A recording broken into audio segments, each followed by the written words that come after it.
Welcome to the Heritage Foundation. I'm Dr. Stephen Bucci. I'm the director of the Allison Center, which is part of the Davis Institute. We're the folks who do foreign policy for Heritage, and specifically in this case with Russia and Eurasia.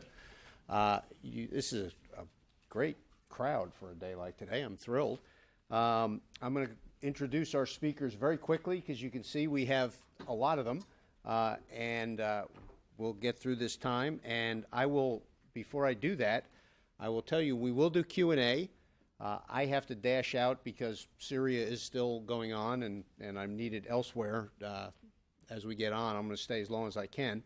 And Dr. Cohen is going to pick up the moderation piece for the Q&A. But he asked me to give my standard line to everyone when I do these, in that when we get to the Q&A, we have microphones available. Raise your hand. You'll be recognized. When you get the microphone, stand up, identify yourself, please, and then ask a question. All right? If at the end of 2 sentences there is not a question mark popping up, you will be asked to sit down, because we've got a lot of folks here, a lot of expertise on this particular subject area, and there's a lot of interest in Russia right now, and we want to give the speakers as much time as possible. Our first speaker today is going to be Dr. Evelyn Farkas. Dr. Farkas is the Deputy Assistant Secretary of Defense for Russia, Ukraine, and Eurasia in the Department of Defense. She is formerly the Senior Advisor to the Supreme Allied Commander Europe, my good friend Jim, and has served in a wealth of other positions around Washington. She is a true treasure to get for this. We were thrilled when you said yes, and glad you could join us.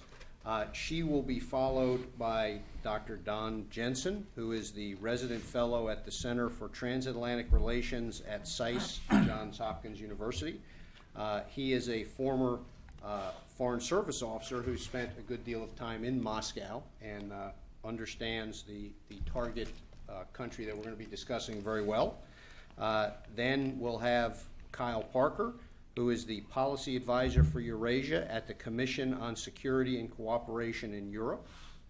He will be followed by our colleague here at Heritage, Jim Roberts, who is also a former Foreign Service officer, and he is one of our economic experts here at Heritage, and he's going to be touching specifically on the G20 and the effect of that.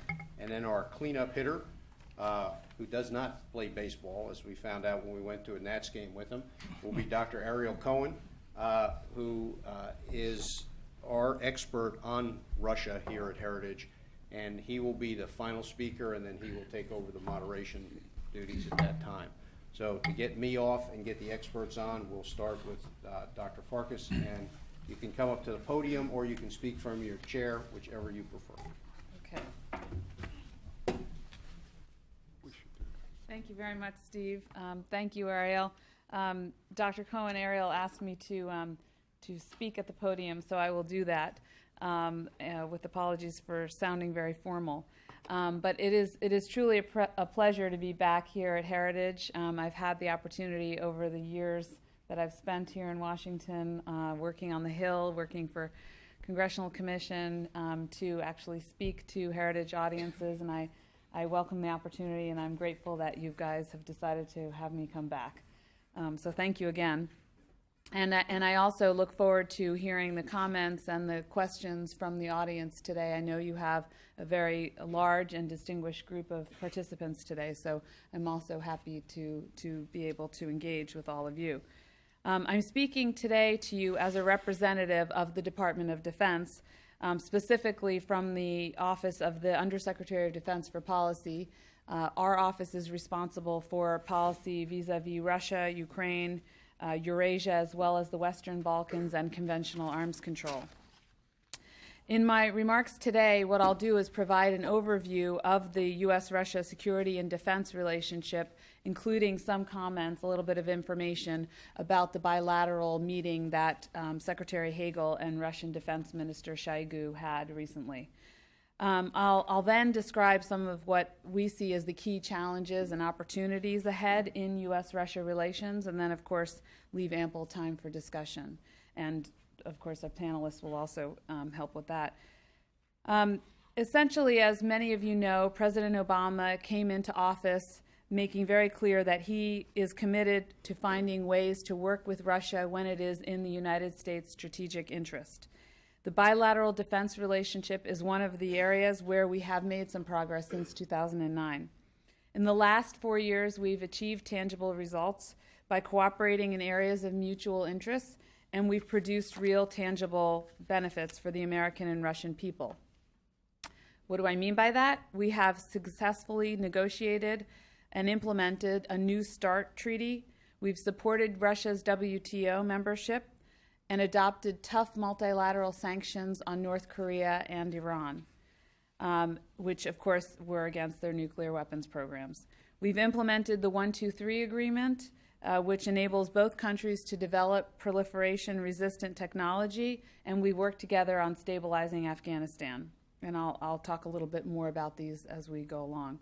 However, as all of us here in this auditorium know, the U.S.-Russia relationship has been marked by cyclical ups and downs.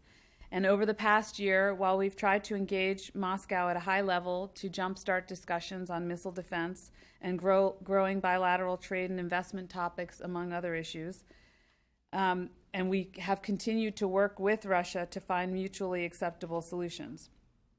We've been managing, at the same time, a significant disagreement with the Russians over Syria, and then, of course, came the Snowden affair. For all these reasons, we determined that it would be more constructive to postpone the planned presidential summit until we have more results from our shared agenda. And part of that, of course, is my mandate in the defense lane. So having said that, we will continue to engage the Russian government to try to find common ground on these and other issues, even as we continue to speak out about our concerns. Now, our defense engagement objectives with Russia remain consistent.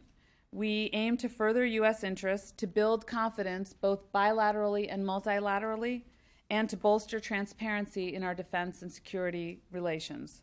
We continue to seek cooperation with Russia on 3 issues where we believe we have common interests. One is counter-proliferation, so that's dealing with Iran, North Korea, and in regions adjacent to the Russian Federation. 2 is counter-terrorism, and the third one is on counter-narcotics. Our level of interaction with Russia has increased substantially with the establishment of the Defense Relations Working Group in September of 2010, which is under the auspices of the U.S.-Russia Bilateral Presidential Commission. It's currently co-chaired by Secretary Hagel and Defense Minister Shoigu. The working group is intended to create mechanisms for discussion and engagement at the policy level between defense professionals on a range of issues, some of which I mentioned before, but they include defense reform and modernization, missile defense cooperation, defense technology cooperation, and global and regional security issues of mutual interest. The increased U.S. focus on improving bilateral relationship has seen progress on a wide array of issues. First is Afghanistan. I mentioned it before and said I would go into it a little bit more in detail. We have been working together with the Russians on improving stability in Afghanistan because we believe it is, again, a shared interest. And Russia continues to be supportive by expanding the northern distribution network and allowing for diversification in the types of cargo that can pass through its territory. Bilateral and NATO-Russia Council arrangements to support ground and air transit into and out of Afghanistan have resulted in thousands of overflights, hundreds of thousands of military personnel, and tens of thousands of containers of cargo having been transported through Russia to support operations in Afghanistan. The U.S. and Russia continue to work together to disrupt al-Qaeda and other terrorist groups' operational networks and to undermine their access to financial resources. Along with these bilateral efforts, we also have the NATO-Russia Cooperation Channel, where we've seen an expansion of the NATO-Russia Council's counter-narcotics program in Central Asia, which targets the flow of narcotics from Afghanistan. The NATO-Russia Council counter-narcotics program has trained more than 2,000 law enforcement officers from Central Asia, Afghanistan, and Pakistan since 2006. We are also working on developing common methods to combat piracy off the Horn of Africa. within the auspices of the NATO-Russia Council. And more generally, we are seeking to enhance military transparency via regular exchanges in the NATO-Russia Council fora. Several initiatives undertaken by the Defense Relations sub-working groups. I have mentioned the overall working group, and it contains several sub-working groups. Several initiatives that have been undertaken by these working groups have the potential to advance the defense and security relations between our countries. First of all, we have what's known as the Global Regional Security Sub-Working Group. Some of these names are long and awkward, but we shorten it to Global Regional. The Global Regional Group, it provides a venue for regular and routinized discussion, sharing perspectives, very open and honest perspectives actually, on a wide variety of global and regional issues of mutual interest, such as Asia-Pacific security, Afghanistan, NATO-Russia cooperation, conventional arms control, Europe, and the Korean Peninsula. So it's kind of a basket where we can discuss any kind of global issues and regional ones, of course. Second, the Training, Education, and Human Resources Work Group. As you would imagine, this is where you can talk about nuts and bolts of policies and exchange information on best practices. And we have done so when it comes to military training, education, and we've explored a midshipman cadet exchange program between the two countries within the auspices of that working group. The most recent meeting that happened at the highest level between the ministers, as I mentioned earlier, was on the sidelines of the 2+2 meeting on August 9, 2003. And that was the first meeting as well between these particular ministers, between Secretary Hagel and Minister Shoigu. During the meeting, they agreed to have a more robust agenda for defense and military-to-military engagement, which includes improved information sharing, military exchanges, and joint exercises and training. Minister Shoigu also extended invitations for the United States military delegation to attend the large-scale Russia-Belarus exercise Zapad 2013, which will happen in the fall, and for the U.S. team to participate in a tank biathlon in 2014. So it's kind of something new, and Secretary Hagel warmly accepted. Their discussion also covered cooperation on counterterrorism, supporting security and stability in post-2014 Afghanistan, and the importance of pursuing a political process to end violence in Syria. Now, although, as I mentioned, there has been significant convergence on many issues and we've made progress over the last several years, there also remain, I have to be honest, significant challenges in our relationship. And 4 of these are most apparent, so I'll just lay them out now, and then I'm sure we'll have good discussion about them. One is Syria. Second are the regional issues. Third, missile defense. And fourth, strategic stability. So first, with regard to Syria, as we all in the room are very well aware, the U.S. and Russia have deep concerns. We share deep concerns about the situation, but we have different views on the resolution. We both concur on the necessity to end the violence. However, Russia's support to President Assad's regime and subsequent weapons deliveries are at a stark disagreement with President Obama's views on Syria. It is in the interest, however, of both the United States and Russia to facilitate an end to this conflict, and both of our countries have been adamant that we remain committed to working with each other to bring the parties together to negotiate a political settlement. Second, Russia's continued occupation of Georgian territories and diplomatic recognition of them as independent states remains a serious concern. This situation only worsens security and constrains economic development in the region. We must continue to hold Russia to the letter of the 6-point agreement and urge it to cease efforts to construct physical barriers on the administrative boundary lines. We must urge Russia to allow humanitarian access to the occupied territories and to permit the European Union monitoring mission to fulfill its mandate on both sides of the ABLs as well as to address Russia's unwanted military presence in Moldova. While this is more modest in scope as compared to our concerns or the situation in Georgia, the situation in Moldova continues to be a concern to the United States government. Third, Russia continues to express concern that the U.S. and NATO missile defenses could pose a threat to Russia's strategic deterrent. They also question whether Iran poses a threat to NATO and thus have questioned whether missile defense to protect NATO allies is necessary. They have also stated that the only way to dispel Russia's concerns is through legally binding restrictions on U.S. and NATO missile defenses, something the United States cannot accept. We continue to assure Russia that our missile defense efforts are not directed against Russia, nor do they pose a threat to its strategic deterrent. And we continue to make the case that the transparency and cooperation we are offering provide the best way for Russia to gain the confidence it seeks that our missile defenses do not threaten Russia's strategic deterrent. Fourth, the United States and Russia continue to engage in a broad dialogue about strategic stability issues, including further nuclear reductions. The President has made clear his intent to pursue further reductions in U.S. and Russian nuclear stockpiles.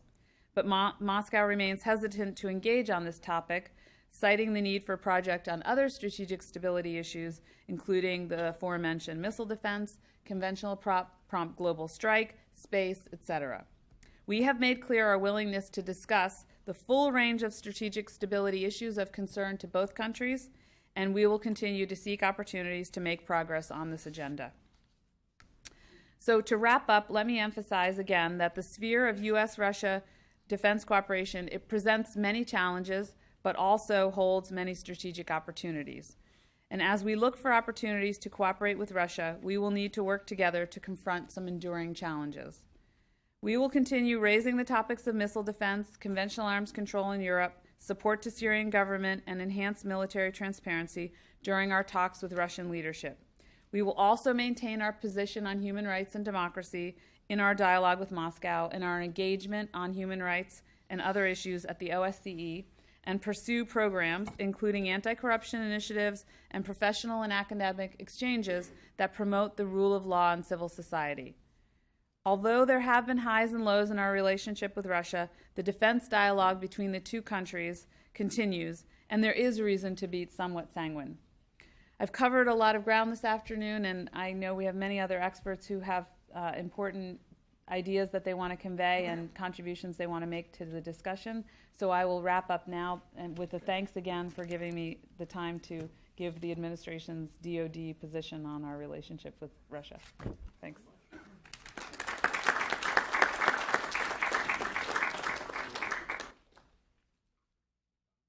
Good morning. Thanks to Ariel and Our Heritage and Journal for hosting this very interesting event. It's always a pleasure to come back. So as a well-known Alaskan politician might say, so how's that reset working out for you? And the answer, of course, is it's either dead or on life support, and has been for a long period of time, I think. How do we know this? Because everywhere you look around Washington and around the pundit world, you've got a series of kind of self-serving, almost cliches. Well, things were at an irredeemably low point in 2008. We had, and a reset helped improve the atmosphere. If you saw Peter Baker's very interesting article in the Times yesterday, he said, well, at the working level, they were always skeptical about the reset, but it's the big-time guys at the top who made policy that were more enthusiastic. It goes on and on and on. Obama tried it for a while, and it didn't work out, and so forth and so forth. And when you start to see spin, that means the story is pretty much over. These people are well-intentioned. The reset in many ways was carefully crafted, but the problems, I think, and I'll talk primarily about domestic politics, are much deeper. And we have to ask ourselves as we go forward, and I was heartened by Dr. Farkas's comments, because I do favor engagement of a different sort. It's important, I think, to look at why the reset reached, as President Obama said in his remarks in Sweden this morning, a brick wall. Now, in fact, there were many achievements, some of which I'm less enthusiastic about than others. Dr. Farkas mentioned them: START, Afghanistan, counterproliferation, and so forth and so forth. I would argue, however, that they were largely oversold, especially the benefits of the START treaty. Some would have happened on their own under a different administration and different policy. And third, when they were successful, for example, our cooperation on Afghanistan, they were largely in Russia's interests as well. But in any case, the moral cost to the United States, I think, has been very high. We have I think, for the time being, lost the moral alliance we had with the Russian democratic opposition. Second, I think the reset has been contradictory, but has also suggested that America is is weak and indecisive. And third, I would add as a footnote in passing that it disturbed me to see that the cancellation of the summit this month, which I supported, was not due to concerns about Putin's crackdown or human rights at home. It was due to more geopolitical considerations. And I think that reflects a general tone deafness, not universally the case in the administration, but general about the secondary role of human rights concerns in democratization inside Russia. So why has it declined? Well, there are a number of reasons. Why has the reset come to a brick wall? There are a number of reasons, one of which I think is both sides saw its benefits and the possibilities of cooperation differently. Some of you in this room, I know, were at Minister Lavrov's speech at Carnegie about 3 years ago, very, very clearly said it's the role of the reset to restore and make amends for the mistakes that the Bush administration and the Clinton administration have made over the past 20 years. That, of course, is quite a bit different than we looked at it. Second, I think the reset, by its focus on Russia, reflected the Cold War mentality on both sides. It encouraged the Russian delusion that Russia was a great power on a par with the U.S., and it implicitly gave, as Dr. Farkas said, and I use an example of what Dr. Farkas said about Georgia, it gave Moscow the sense that it had a privileged position in the former Soviet Union in particular, as well as in other areas. I mentioned not only Georgia, but Ukraine. There are other things always cited, lack of personal chemistry, no economic ties, and so forth and so forth. But again, I wanted to make a few points about Russian domestic politics, because I think in many ways that was the key driver for the end of the reset. And to some extent, we set ourselves up for disappointment. Point one is that I think the unwillingness of the administration to practice linkage, which is to say marry cooperation with meaningful, and I emphasize meaningful engagement on human rights, was an ultimately fatal contradiction to the policy once the domestic situation in Russia went backward. Second, I would say that the U.S. bet on Medvedev, very much misreading the Russian domestic situation. And we put our money on a long shot at best, and we were wrong, and now we had no plan B. And now Putin, I think, has not forgotten that people like Biden, the vice president, were seen to have encouraged his presidential ambitions, even if it didn't happen. Even if we didn't literally do that, they were seen to do that. Third, once the Putin crackdown began, we were at the mercy or a hostage, I would say, of the reset, which is to say we had enough invested in some bilateral issues, especially on security, to make it was unwilling to support and protest the crackdown and support the Russian democratic opposition to the extent that we might otherwise have done so. And relatedly, and finally on the issues of the causes of the end of the reset, Putin again and again has engaged in absolutely vicious anti-American rhetoric, absolutely trying to demonize the West in particular, as a way to justify the crackdown at home. We largely, for the first few months of this, and that means since Putin returned at the end of 2000, or we knew he'd returned, but especially since the elections at the end of 2011, we protested, Secretary Clinton in particular did, but in general, Putin demonized the U.S. as a way to justify his crackdown at home.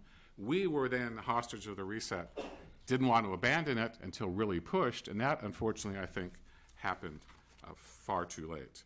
This is most exemplified in Syria, where a key element, in my view, of what the Russian position has been a nervousness about the role of Western foreign intervention to undermine authoritarian regimes. We saw that with Ukraine and the Orange Revolution. We saw that elsewhere as well. But ultimately, I think the Russians want to are nervous themselves about the stability of their own regime, certainly after the street protests last year. And I think that concern about Russia's domestic situation has driven, to a significant extent, Russia's obstinacy on Syria. So where is all this going? I think and very much hope that we do continue at the working level, as the President said, to continue to work together on those issues which Dr. Farkas has pointed out: security, terrorism, counterproliferation, and so forth. But I think it's high time for the U.S. to once again re-engage the moral dimension of our foreign policy with Russia, which is to say a more active promotion of human rights, a more active realization that the tie between money and power, which is essential to the Russian regime in international cooperation such as Gazprom, that's a central way in which we can push back and advance America's agenda, and finally to more emphatically engage those elements of the Russian opposition which have been alienated by the reset, in terms of working with them to promote peaceful, orderly change inside Russia and the development of what we all seek, which is a rule of law state. My final point would be that the issue of democracy and Russia's domestic politics is itself an issue of that's important in bilateral relations. It's not external to it. Too often in the past 4 or 5 years, we've seen it as an annoyance, seen it as something that's not as important as this or that other agreement. And my point is that it affects and shapes Russia's behavior, not only at home, but overseas as well. And I think we have to marry that, we have to link those back up, those elements that were separated, unfortunately, by reset in 2009, to be more effective dealing with Russia and where it's going in the next few years. Thank you very much. My friend. Thank you, and thank you, Ariel, for the invitation to be here. I'm pleased to have the opportunity to join such a distinguished panel and say a few words about human rights in the context of our relationship with Russia. Before beginning, I just add the usual disclaimer that my remarks are just my remarks, nothing official. Working as I do for Democrats and Republicans, senators and representatives, it's occasionally a challenge to find a common ground worth defending that isn't so plain and obvious as to need no defense.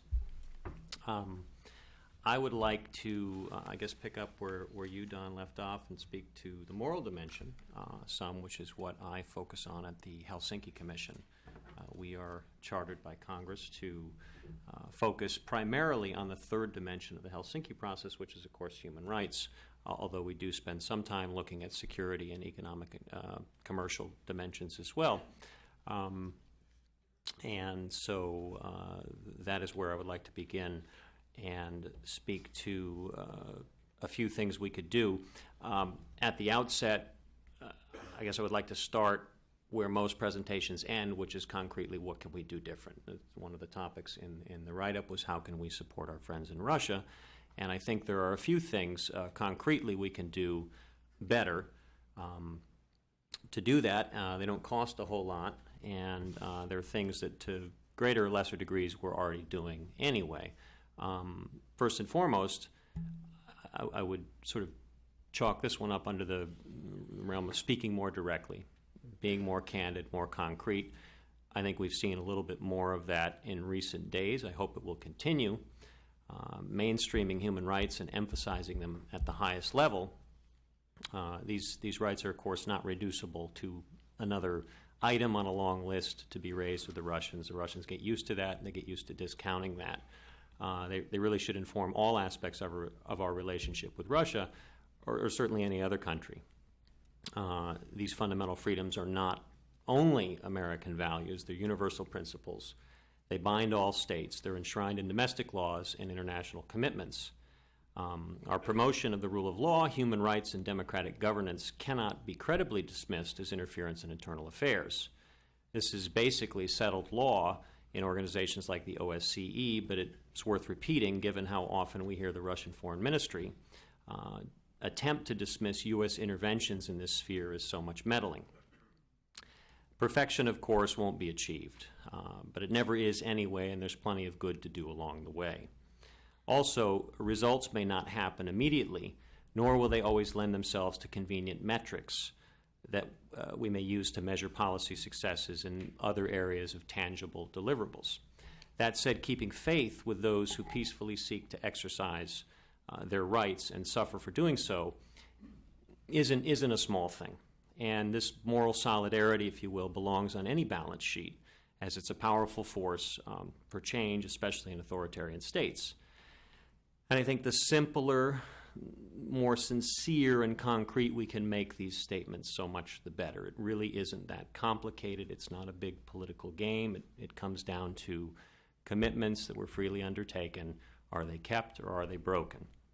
To do it in good times and in bad, and with friends and with foes, also sort of, I think, reinforces our sincerity and so much helps to disarm a notion that America uses human rights as a club to bash states into compliance on other issues, but it's not something we really care about.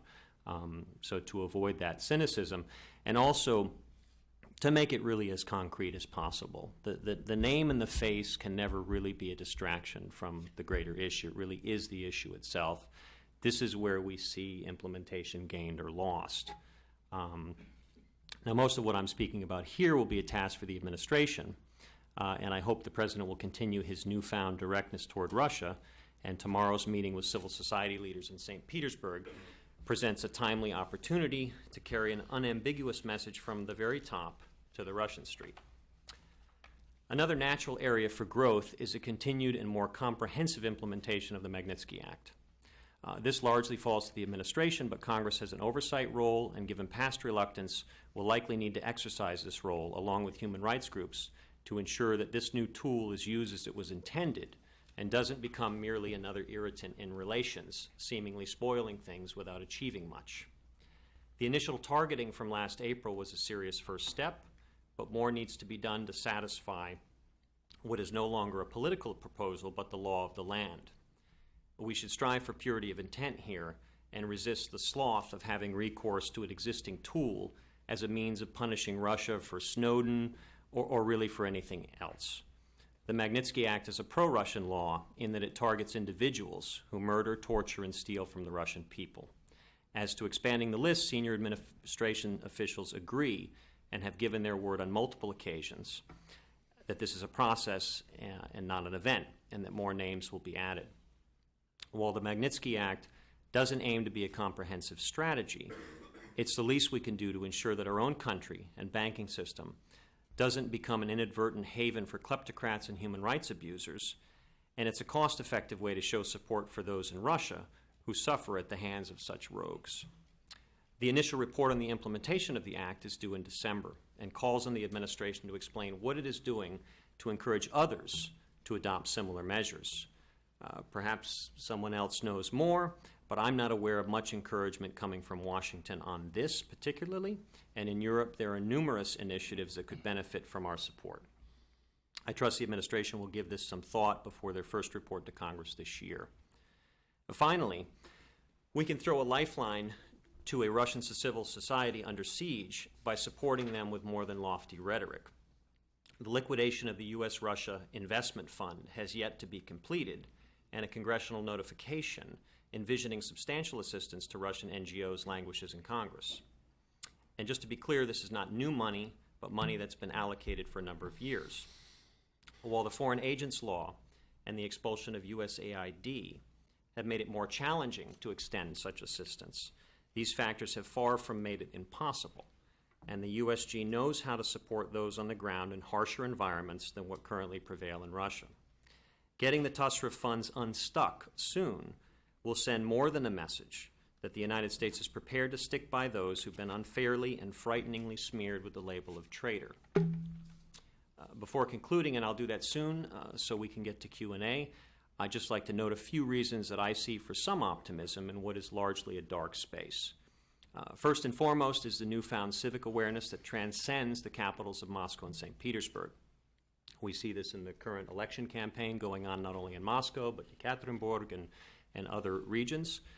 This sentiment may not have appeared to have changed much in the system in recent years. Nonetheless, it's new, it's perceptible, and it will change Russia for the better in the years ahead. Second, the Winter Olympics in Sochi present a valuable opportunity to educate the American public on the nature and character of Russia's government and to involve more people here in the discussion on what is to be done as we take this pause and reevaluate the relationship. And third, it seems the administration is beginning a rethink on the framework of the U.S.-Russian relationship. And this presents a moment to do a little house cleaning and discard what might not be working so well. The new team, many of whom are still in vetting and confirmation process, are more than up to the task of rethinking our relations and particularly reasserting our government's perennial concerns for liberty and democracy. With that, I'll conclude and look forward to any questions. Thank you, Kyle. Jim? Yeah. Economic standpoint. Thank you. Just a couple minutes on the G20 agenda that the leaders will be looking at in St. Petersburg.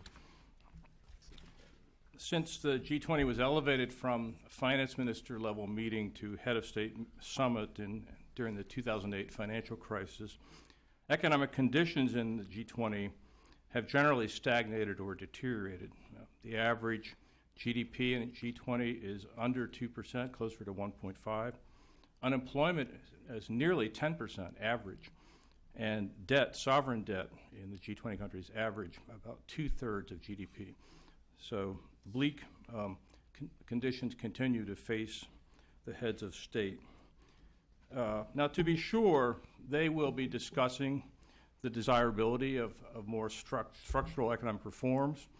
They will restate their commitment to a free and open global trading system. They will oppose protectionist measures and competitive exchange rate devaluations. Nevertheless, we've been looking at the agenda and the lead up to it, and we see many kind of government-centric issues that tend to have a higher profile at these meetings. Buzzwords such as financial safety nets, rebalancing global demand, global infrastructure gaps, financial inclusion, financial literacy, money laundering, energy sustainability, even global marine environmental protection. All these are issues, and the agenda for the G20 has become cluttered. Now, it may be disappointing to the civil servants, senior civil servants from the G20 countries that always use these occasions as opportunities to get blessings by their bosses, by the head of state, for the efforts that their particular agencies, regulatory bodies are doing. We think it's time to slim down the agenda. As it is, 19 countries in the European Union barely have enough time really for opening statements and photo ops at these meetings. So leave these tangential issues to lower level experts. Don't elevate them and clutter up this agenda. And get back to the business at hand of getting the whole world back on a path toward stronger and healthy economic growth. How do you do that? Well, we just happen to have the answer here. Our recently published Global Agenda for Economic Freedom, which we think would be a fine thing for the G20 to adopt as their agenda, and copies of it are available. It focuses on tackling entitlements in all the G20 countries, on reducing debt that is being driven by these entitlements largely, fighting corruption, reducing the role of state-owned enterprises, especially in China and elsewhere, strengthening property rights, increasing global trade, private sector-led global trade and investment. And we will be issuing what we call an issue brief on this later today that you can get online. So I think I'll just stop there and look forward to the discussion. Thank you. Okay. Clean up here. Dr. Cohen. Thank you very much, Dr. Bucci. Thank you very much, Dr. Farkas. And thank you, you all, for coming here today. Thank you for the panelists, especially those who keep coming back. This is great.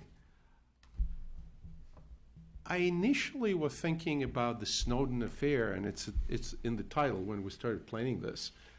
But boy, oh boy, things are being overtaken by events, even 2 days after the Labor Day. I think Snowden and Syria are indicative of where the relationship is.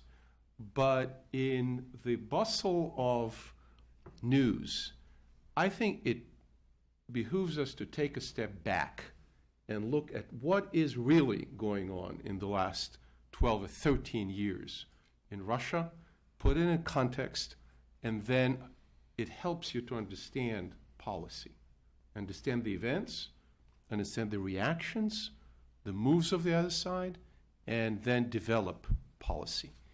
And I believe that what's happening today is the return of an ideological and neo-imperial state in Russia.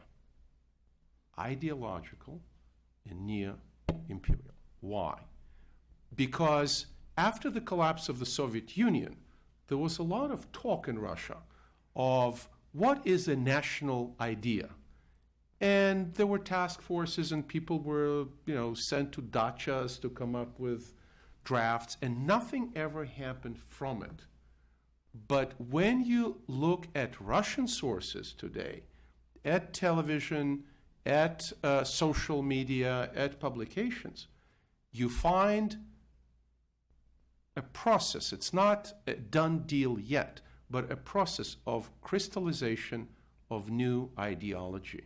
And that ideology is anti-Western, it is Russocentric, it is Eurasianist, Eurasia-centric, it's anti-democratic, it's anti-human rights, and it's anti-American. And I can give you chapter, verse, quote after quote of all of the above, of anti-Americanism, in the films, in the speeches, in TV, tons of it on NTV, and in other sources that form the outlook. So there is a what the Russians would call it, a social order, a social request of this anti-Western, anti-American ideology. The leading spokespeople are such dinosaurs from the Soviet times, like Alexander Prokhanov, such neo-fascist or extreme European New Right ideologues like Dugin, economists who are statists and left-wing, people like Sergei Glazyev, who, by the way, is the co-author of a new strategy of how to force Ukraine into the customs union, something that we analyzed here and hopefully will publish here.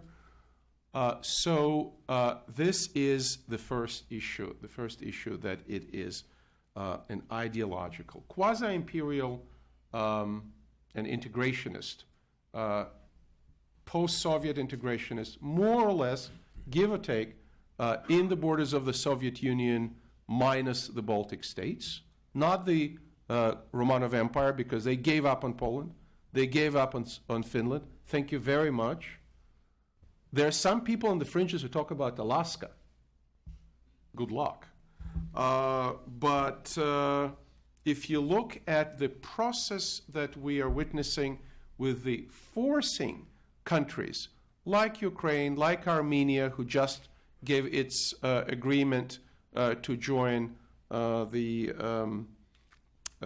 customs union, and the plans for 2015 Eurasian Economic Union, and then people like Glazyev, key players, are saying, for now, these are only economic structures. But these are economic structures that explicitly, clearly forbid these countries to develop their ties with Western Europe, with the European Union, to develop independent relationships with NATO and with the United States.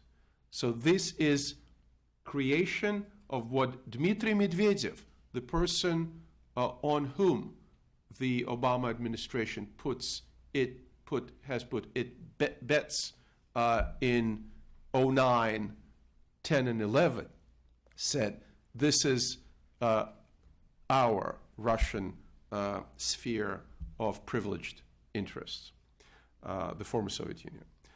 So the emergence of such a country, such a state, in the heart of Eurasia changes the geopolitical dynamics and geopolitical balance. It changes how that state looks at the United States.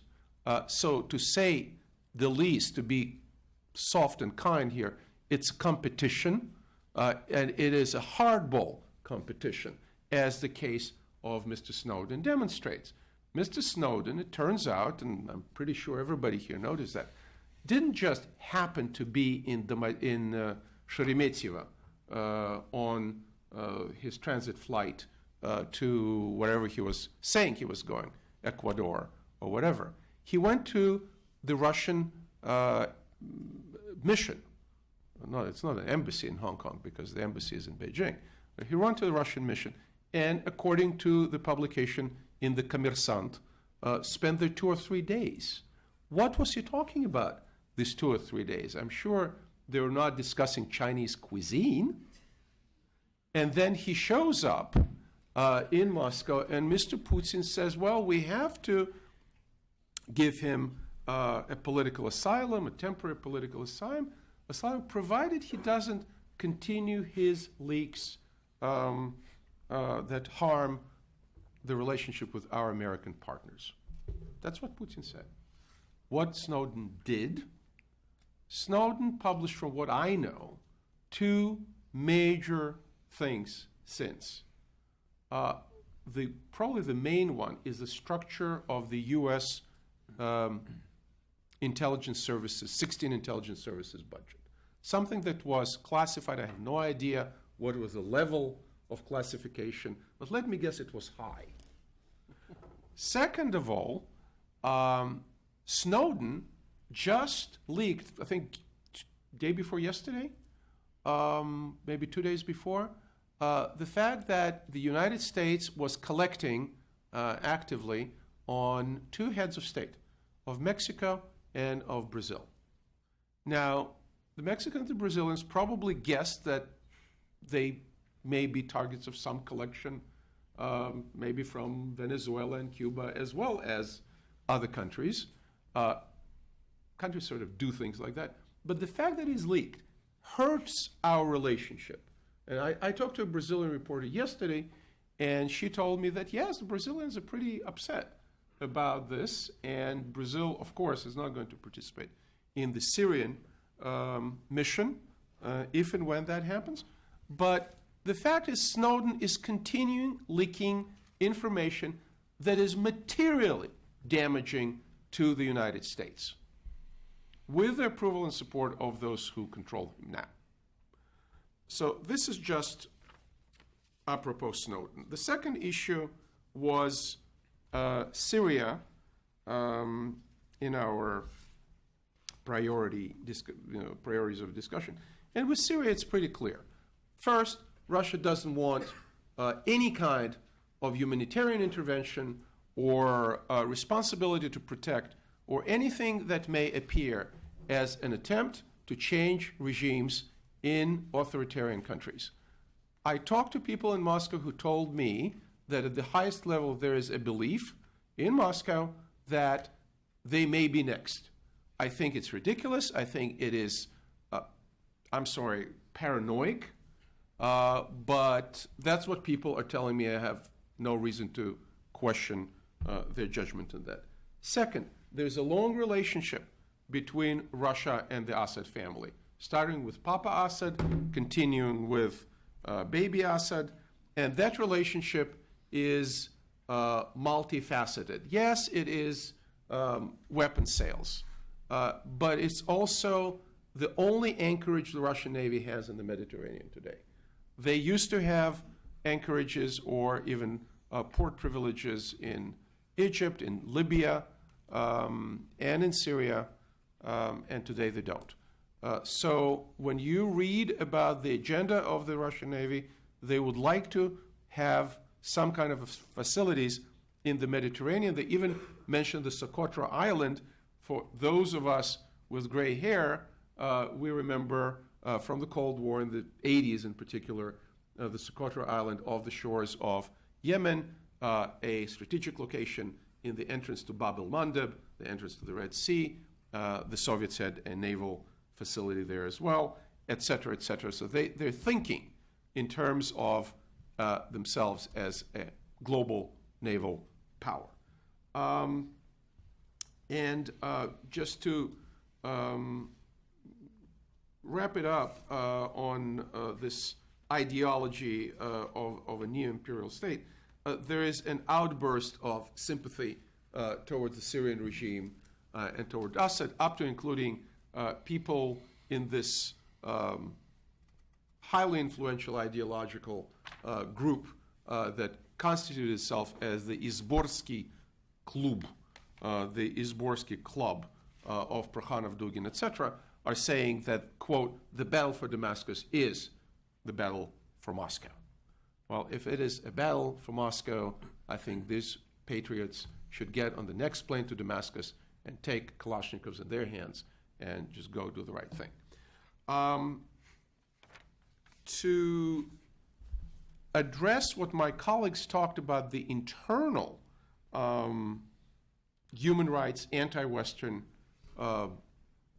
tendency, I would point out several things. One is that state control of television is very important. The majority of Russians still get their news from television, and the anti-American message on Russian state-controlled television is what is forming the public opinion. Second, social media, the fact that Facebook was invented in Silicon Valley or at Harvard doesn't mean that every Facebook page everywhere is pro-American.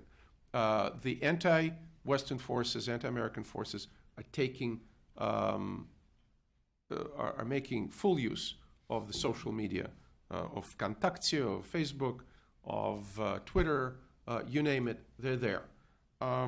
Next,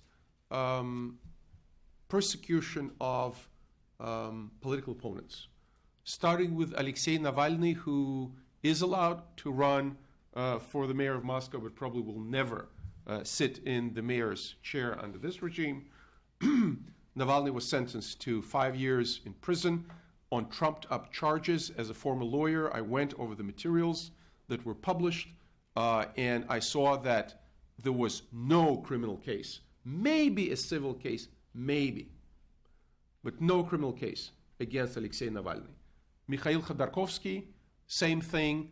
Not only the man, in total disregard of double jeopardy, was persecuted twice on mutually exclusive charges, not only every change in the law that allowed thousands and tens of thousands of Russian business people unjustly persecuted to walk on presidential pardons, on change of law that allowed them not to serve sentences.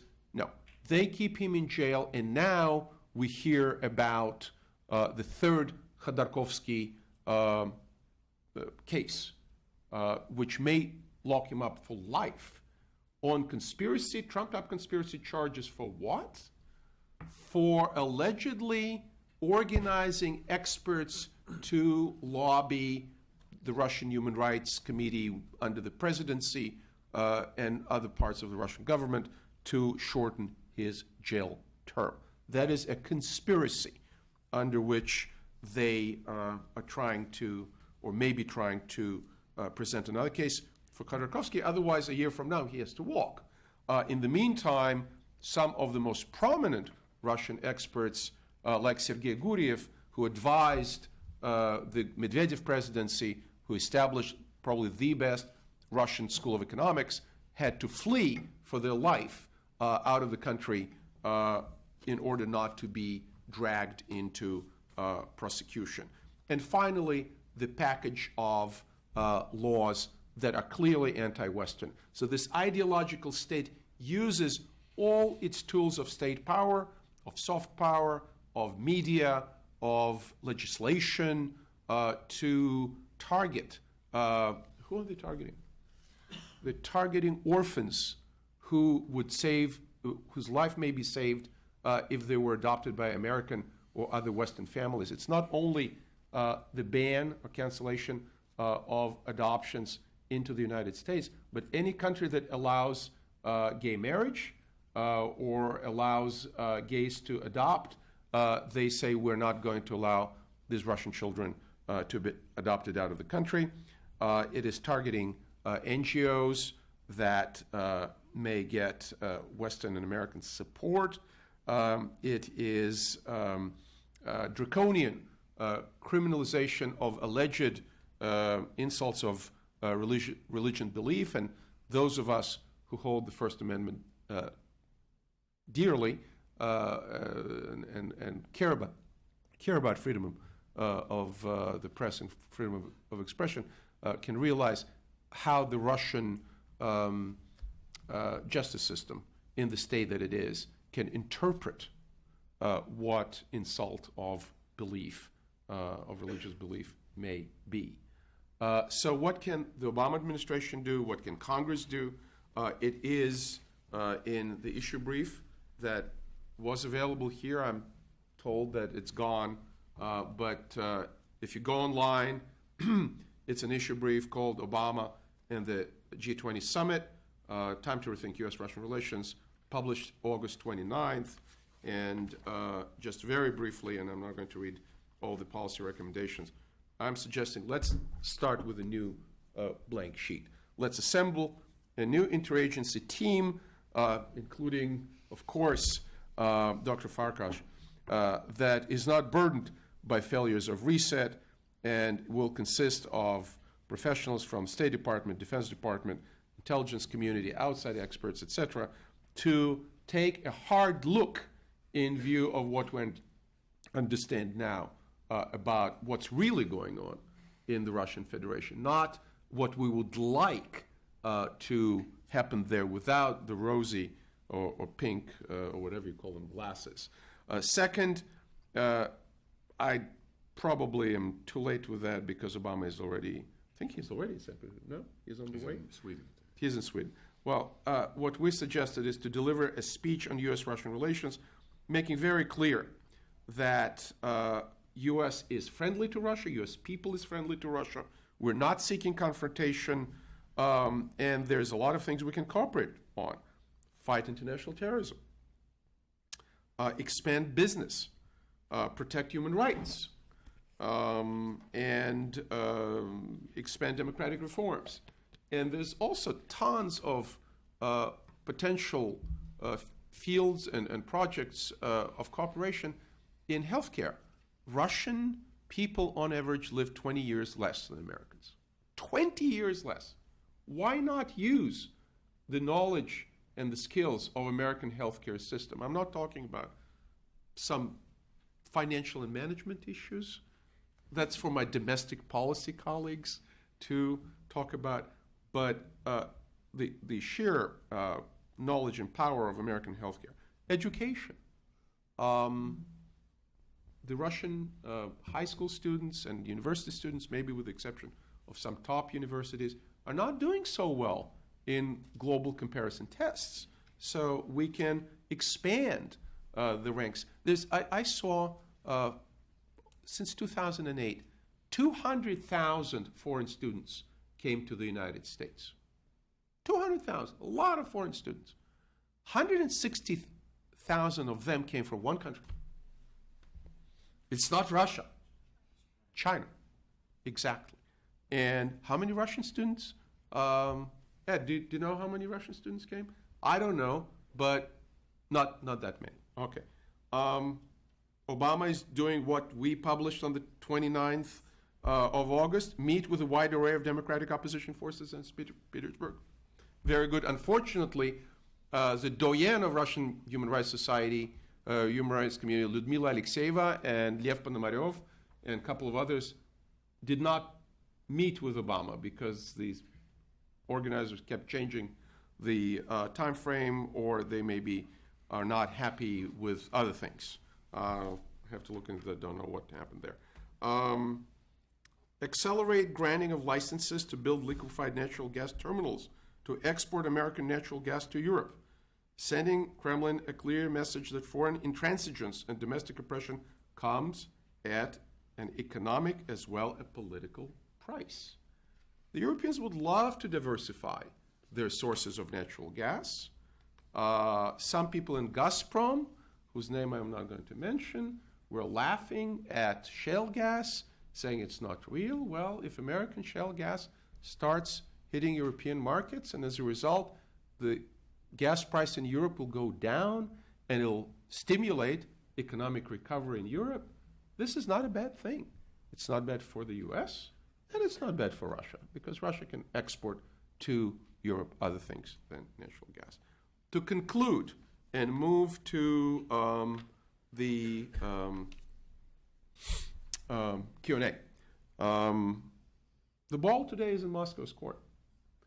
If the tendency of building a quasi-imperial Russian state with Kyrgyzstan and with Armenia and maybe with Tajikistan in the future, and create a tariff barrier around it and use soft power such as television and others. If you look at the Glaziev-Medvedchuk paper, they're talking openly about using intelligence services. And Mr. Putin tasked openly the intelligence services to fight those who are against integration with Russia.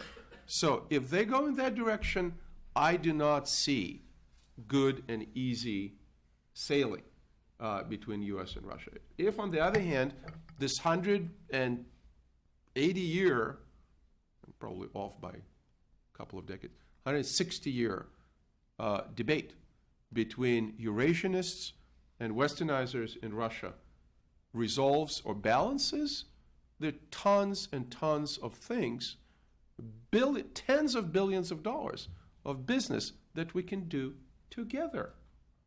In fact, U.S. and Russian economies are complementary.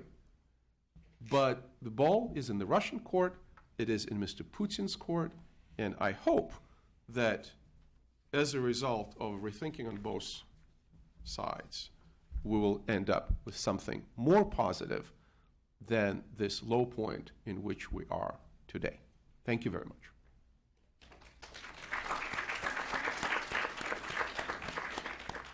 And now, how much time do you have? I have to leave at 1. Okay, so can you stay for another 10 minutes? Okay, yeah, sorry. So let's do 10-minute Q&A real quick. Please identify yourself, and as the Colonel said here, make it a question. Timuri. Ambassador Yakubashvili, sorry.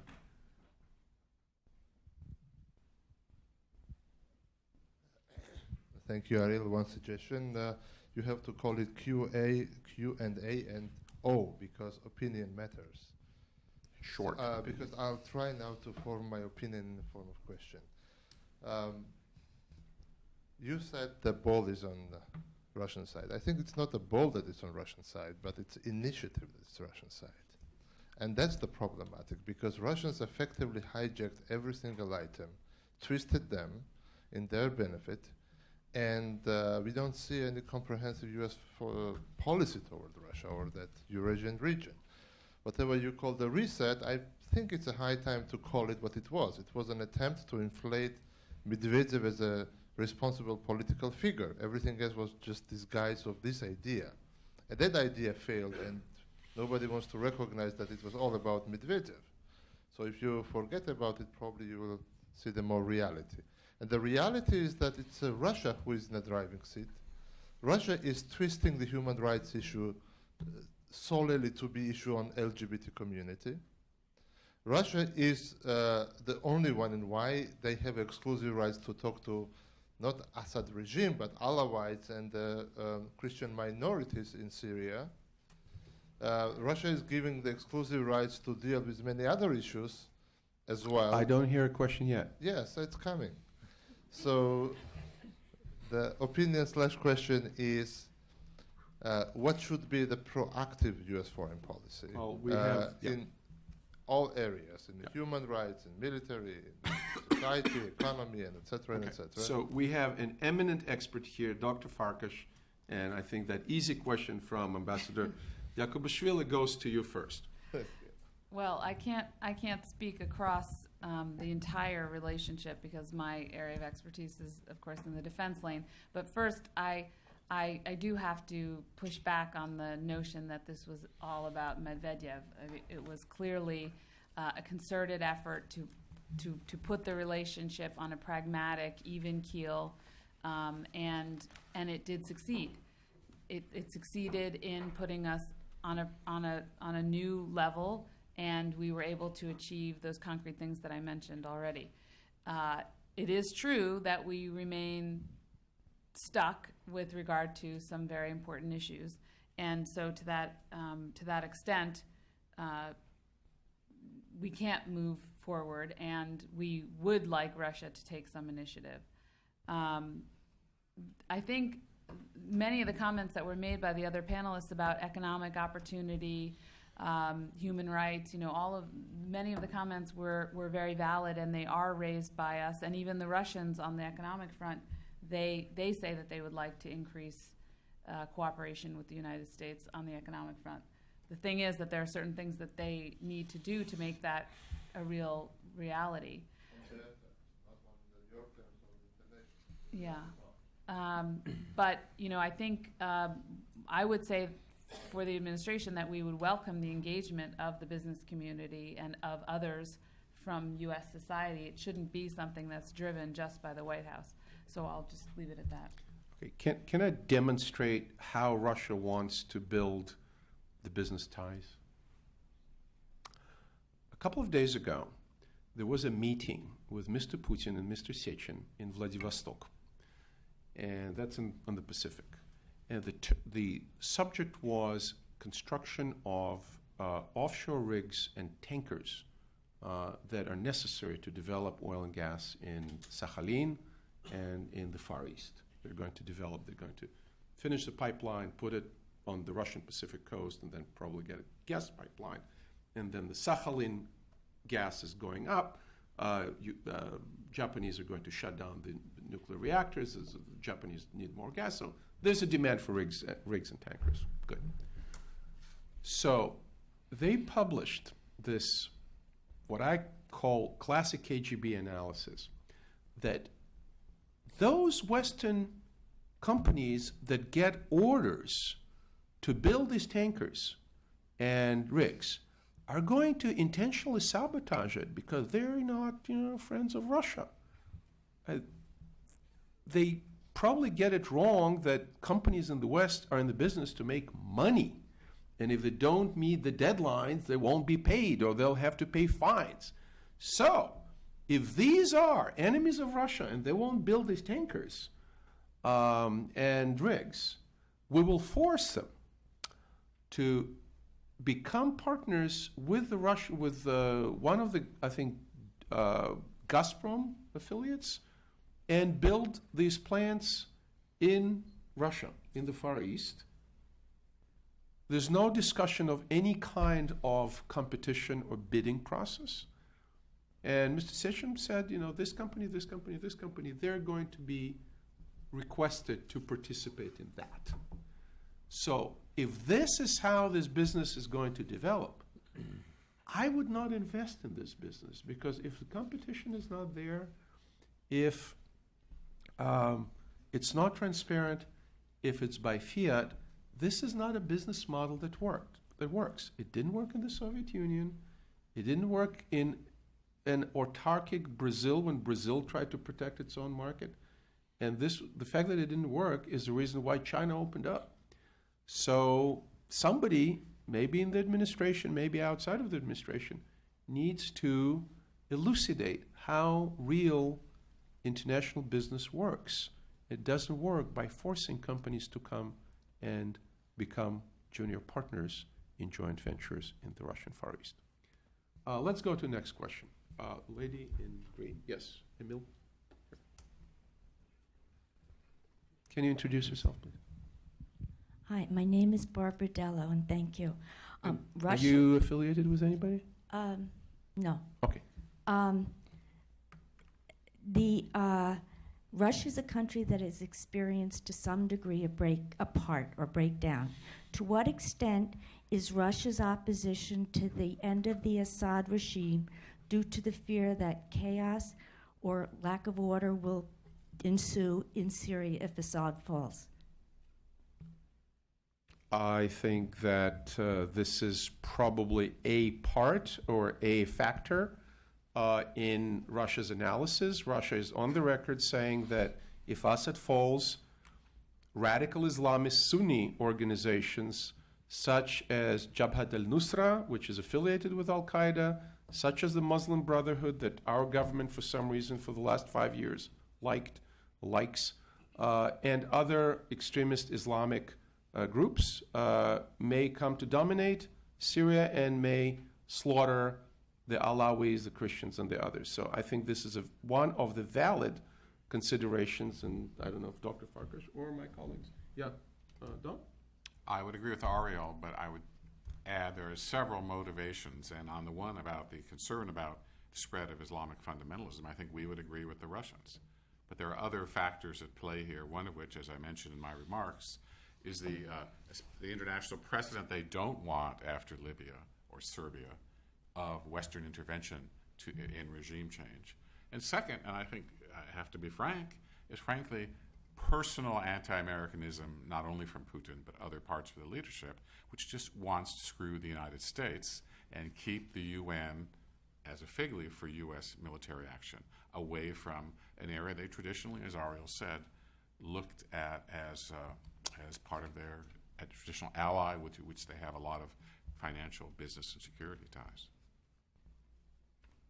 Do you want to say something about this validity of Russian argument that there are no good options in Syria? Maybe Assad is a horrible option, but it's the least bad.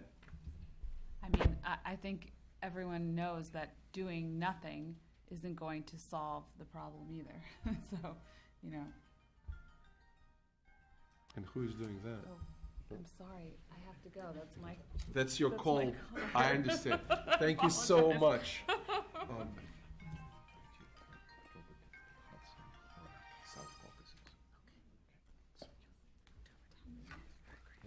I apologize. Thank you very much for your time.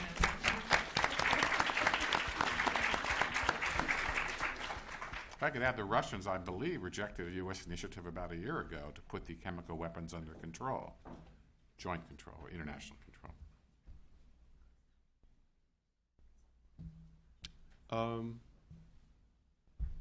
Yeah, the gentleman right in front.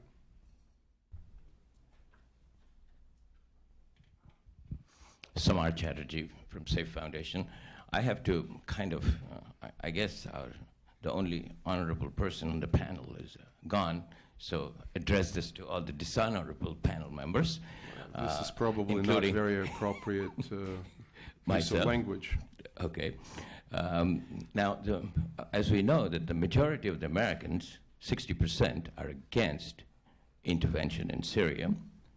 And we are talking about human rights. We've seen the last almost more than a decade worth of American human rights record, which is dismal, if not pretty brutal and genocidal. Given that, I don't know how this club is going to be used, because the rest of the world is laughing at that club. So given that, I want to know what United States can offer in this area, either to prevent Russia from whatever they're doing at home or abroad, as well as the Syrian. I mean, how can a genocidal action by United States? Okay, when sir, there's this is a panel on U.S.-Russian relations. Yes, and so I think I'm talking about U.S.-Russian relations in Syria. Okay. I think, to say the least, you're jumping to conclusions calling U.S. action genocidal. I'm not going to deign this question with an answer, but if anybody else wants to answer, go ahead. Okay, next question, if any. It's 1:20. We're way over time. So this gentleman, Emil, this gentleman right here. Okay, here we go. Yes, Sam Wright, U.S. Navy retired. What are the odds that the Assad dynasty will make it to a third generation, as in North Korea? I'm not going to speculate. I did not bring my crystal ball, and I think that Assad may survive this strike, but at the rate things are going, I would not take out a life insurance policy for that gentleman right now. Okay, we are unfortunately way over, I'm sorry, way over our deadline. and both Steve Bucci and Secretary Farkas left. So I want at this point to thank you all very much for coming and invite you to come here again. And for our viewers on the internet, thank you all for participating, and this will be in the Heritage Archive on the internet for the foreseeable future. Thank you.